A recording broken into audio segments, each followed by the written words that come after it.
Good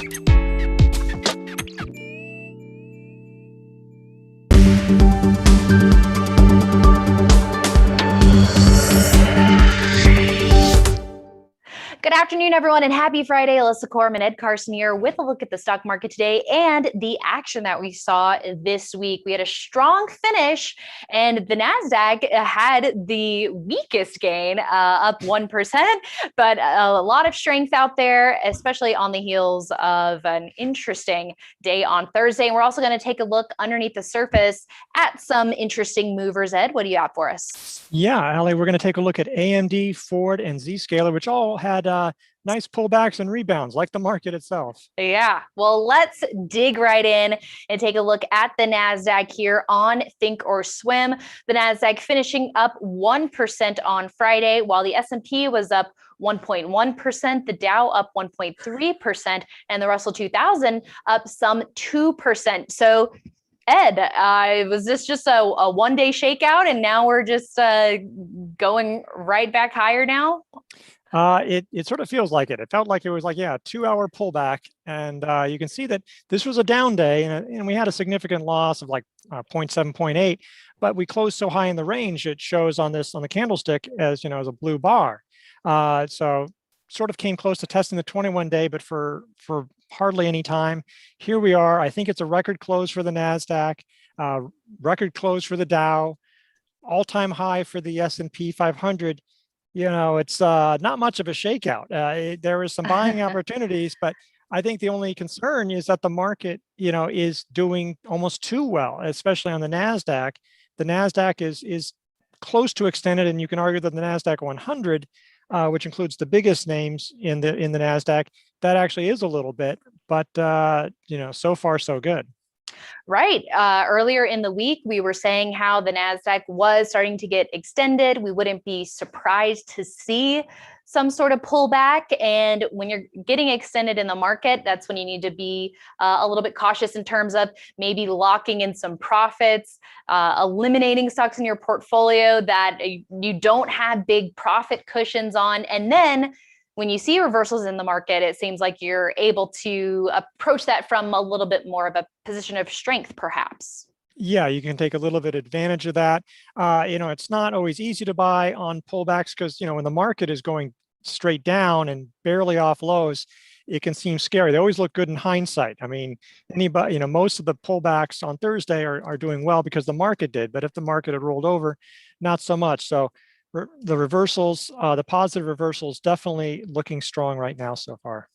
Great. And then taking a look at the Nasdaq on a weekly chart, we can see a gain of about 3 or 0.4% as Ed zooms in here. Yet another blue bar. So now we have 3 blue bars in a row here for the Nasdaq. What are you seeing? Yeah, I mean, continuing into highs. Continuing into highs. Again, it would probably be best if the Nasdaq, or maybe even just the big cap names like your Apples and stuff, if they could go sideways or pull back for a little bit, just to let the 50-day line catch up a little bit, maybe allow other stocks to catch up, get some more breadth into the market, because the advanced decline line hasn't been as strong as the Nasdaq and the S&P might suggest. So it'd be nice to see a little more breadth in that regard. But, it's really hard to complain too much. The Nasdaq has been on a nice, strong uptrend for a couple of months now, and, trading right at record highs, essentially. Okay, and then as we turn on over to the S&P 500 on MarketSmith, we can show today's gain of 1.1%. And as you said, a new high for the S&P as well. Yeah, so a lot of things going well today. So looking strong. This is not extended from the 50-day line. So that's, not have to worry about that, only about 3.5% or so from that. Really, really strong action, tested the 21-day like the Nasdaq, but everything's going well. And a closing high for the Dow as well, which came down to its 50-day line, but was able to rebound off of that level. And so, good to see participation from this area of the market as well. Yeah, and you're seeing a lot of handles form over the last few days. And so this is because they tend to follow the market. And the Dow is a good example of showing that kind of handle type situation. So having pullbacks can be constructive for forming handles and bases. So it's not always fun to be in it, but they actually can be serve a purpose there. And small caps, which looked like they were in the most danger this week, able to close above the 50-day line on Friday, snapping a couple sessions of a slide that had it pretty far below that level. Yeah, that was one of the scarier parts of Thursday when you saw that falling below. It's like, are we going back to a split market? Are we doing that? So the way to finish that was really encouraging. Look, when this is the weakest part of the market that, there's like 3 or 4% off highs, it's not that bad. I mean, there was a lot of buying opportunities, and, generally this market rally is looking pretty strong. Yep. So it seems like just the Nasdaq is extended at this point. We'll have to see what kind of breadth we may see in the market next week, especially we have earnings season coming up in just a couple of weeks. So maybe some interesting moves in reaction to some quarterly reports. But let's take a look at some interesting movers underneath the surface. We have AMD, which gained 1.3% on Friday. But Wednesday, a pretty notable decline, finished down about 4% for the week. But it could be a good thing because now we have a handle on AMD. Yeah, and just to get a little bit more on Thursday, it came down after Wednesday's big sell-off, tested the 21-day line, also sort of tested this, you could argue this was an early entry type of situation here, closed above that, moved higher. But yeah, on a weekly chart, this is going to show, in a couple of hours when it updates, this will show a handle on a weekly chart. And even though it's not yet technically a handle on a daily, there was definitely a shakeout on a daily chart. So, if you didn't buy an early entry, or if you did, this is a place to either, start a position or fill it out when it breaks out of here. There's some of the chip makers. This is a rival to NVIDIA. NVIDIA is way extended. AMD might be ready for another run. Sometimes it has some long consolidations, and then goes out for a powerful move. So I have to see, but ultimately a nice shakeout. See if it can present a buying opportunity in next week or the weeks ahead. Right, and you bring up a good point about NVIDIA, because we often talk about buying the leader in the group.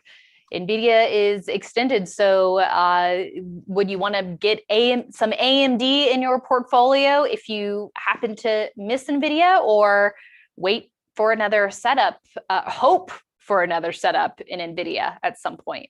There's good arguments for either one. Right now, it seems like AMD is the more likely in the near future to provide a buying opportunity. But yeah, if NVIDIA does show a buying opportunity, I think investors should be taking a very close look at it, because clearly it is the leader in the chip making space right now.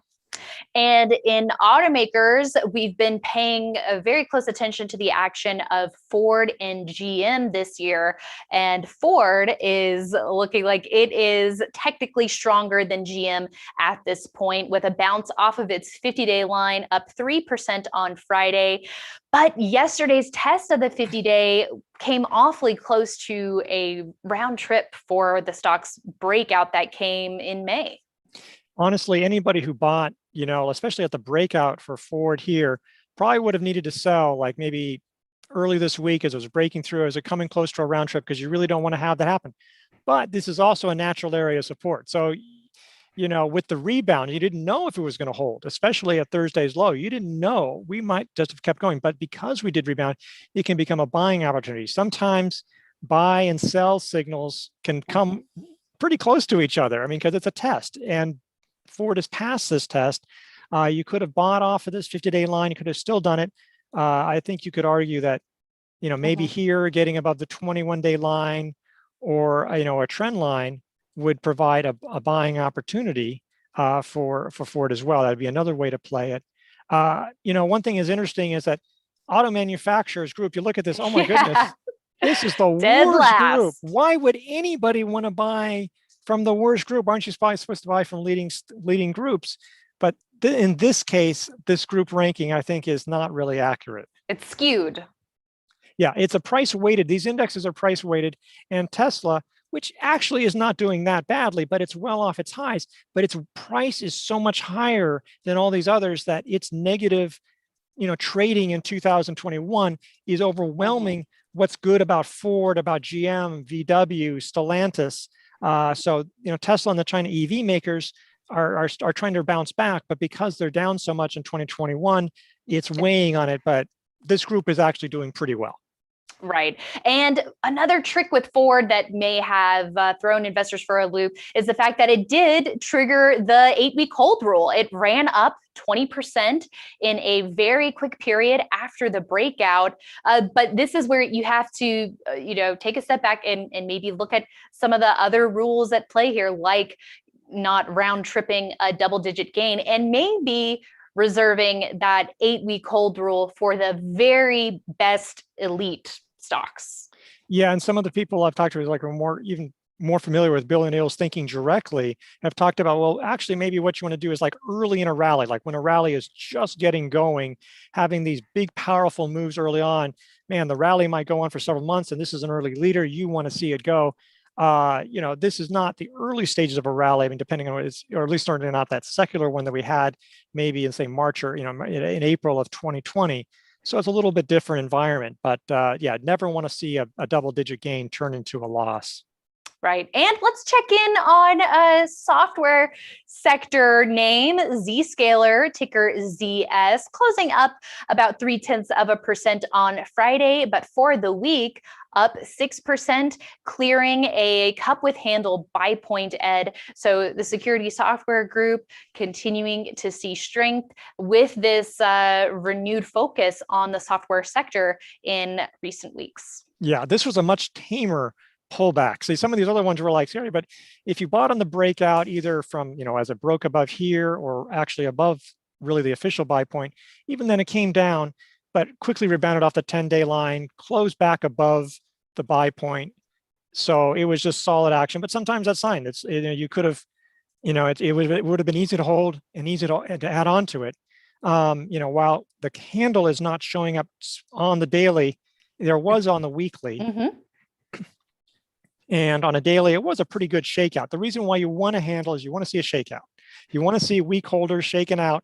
And there was a decent pullback here. So even on a daily, this was good. And, for people who've had an early entry around just under 200, I think you could have added on this breakout. So definitely a leading area. It was nice to see it hold above the buy point. And, there's a number of stocks in this group that are doing well. Again, it's nice to have top stocks and top groups. Yeah, and with it about 2% above this handle buy point and about 5.7% above the 21-day line. It's well above the 10-week moving average, but perhaps that 21-day line or the low on the 1st of July could be used as a good line in the sand for investors looking to get into this trade. Well, Ed, let's talk about what investors should do now. With the week that we had, the pullback, intraday on Thursday could have created a lot of panic for some investors, but it also provided some buying opportunities, or maybe it's now the beginning of some much needed pullbacks or shakeouts or handles for stocks on investors' watch lists. Yeah, I think there's a lot of interesting pullbacks the last couple of days, some of them actionables and forming handles, some things like AMD. So I think that there could be some buying opportunities. Definitely look at your portfolio. See, are you comfortable with your exposure to the market in terms of like your overall exposure? Maybe what sectors are, do you feel like you're overexposed to one sector and not have any exposure to some other sectors that are doing really well? It's nice to have that diversity. Luckily, there hasn't been as much sector rotation lately for a little bit, but you just don't know. You don't want to get caught out where a sector suddenly just plummets. And you're missing out on the big moves elsewhere. So I think that's the kind of thing you can do. But I think you could also look at past trades. Look at past trades and see how you did, and did you do them well? I think that's something it's hard to do. I look at some of my trades and go, oh, how did I do that? Why did I miss this stock? Why did I buy? Why did I sell here? Why didn't I sell here? But those are the kind of things that can make you a much better trader. And by the market action that we looked at this week, the technicals point to early next week continued strength, or should we expect another pullback and another test? I mean, look, the market's looking strong. It's just getting to a point, can you keep on going? How much further you can go? So that might be a reason maybe not to get load up too much on exposure, especially on the tech side, because there's a risk that if we have strength, then like another good day, that the Nasdaq really will be getting extended. And again, it doesn't mean that a pullback will be immediate, and it doesn't mean that the pullback will be strong. You could have another Thursday pullback where you drop and then immediately rally, and everybody forgets about it. But so I think there's that. We're looking strong, but we might be getting close to a temporary limit in the near future. Well, the Nasdaq closed 5.6% above the 50-day, and maybe 7% above that level could be the magic number. We'll have to see if there is a little bit more room to the upside. But Ed, thank you so much for breaking all of that down for us and providing some good insight into how investors should be positioning their portfolios. Thanks for tuning in, everyone. We'll be back next week with more on IBD Live. We have some great special guests for you. David Ryan will be back on the show on Tuesday, and then we have Mark Minervini on Wednesday, and another bonus day with David Ryan joining him. So it's going to be a lot of fun.